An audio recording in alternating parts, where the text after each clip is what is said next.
എറണാകുളം ജില്ലാ ജയിലിൽ വെൽഫെയർ ഓഫീസറുടെ വിരമിക്കൽ ചടങ്ങിൽ ക്രിമിനൽ പശ്ചാത്തലമുള്ളവർ എത്തി.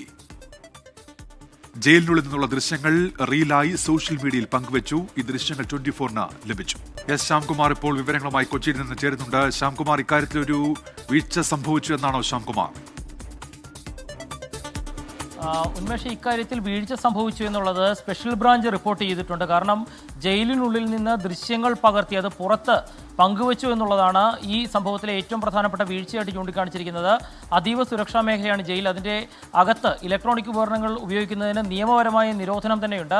അത് ലംഘിച്ചു എന്നുള്ളതാണ് ഏറ്റവും പ്രധാനപ്പെട്ട കാര്യം. രണ്ടാമത്, ഒരു വിരമിച്ച ഉദ്യോഗസ്ഥൻ ജയിലിനുള്ളിലേക്ക് വിളിച്ച് കയറ്റിയത് ക്രിമിനൽ പശ്ചാത്തലമുള്ള ആളുകളെയാണ്. ഇവർക്കെതിരായിട്ട് കേസുകൾ ഉണ്ടായിരുന്നു എന്നുള്ളത് മറച്ചു വെച്ചുകൊണ്ടാണ് ഈ ഉദ്യോഗസ്ഥൻ ഇവരെ വിളിച്ചു വരുത്തിയത് എന്നുള്ളതാണ്. അതിൽ മറ്റ് ജീവനക്കാർ ബലിയാടാകുന്ന ഒരു സാഹചര്യം ഉണ്ടാകുമെന്നുള്ള വിലയിരുത്തൽ കൂടി വന്നിട്ടുണ്ട്. പക്ഷേ ജയിലധികൃതർ വ്യക്തമാക്കുന്നത് ഈ എത്തിയ ആളുകളുടെ വിവരങ്ങൾ പൂർണ്ണമായും രജിസ്റ്ററിൽ രേഖപ്പെടുത്തിയിരുന്നു. അവരുടെ തിരിച്ചറിയൽ രേഖകളടക്കം വാങ്ങിവെച്ച ശേഷമാണ് അകത്തേക്ക് കടത്തിവിട്ടത്. ഇവർക്ക് എന്തെങ്കിലും തരത്തിലുള്ള ക്രിമിനൽ ബന്ധങ്ങളുണ്ട് എന്നുള്ളത് ജീവനക്കാർക്ക് അറിയില്ലായിരുന്നു. അത് ആ ഉദ്യോഗസ്ഥൻ, വിരമിച്ച ഉദ്യോഗസ്ഥൻ OJ തോമസ് എന്ന് പറയുന്ന ഉദ്യോഗസ്ഥൻ അറിയിക്കുകയും ചെയ്തില്ല എന്നുള്ള വിശദീകരണമാണ് വരുന്നത്.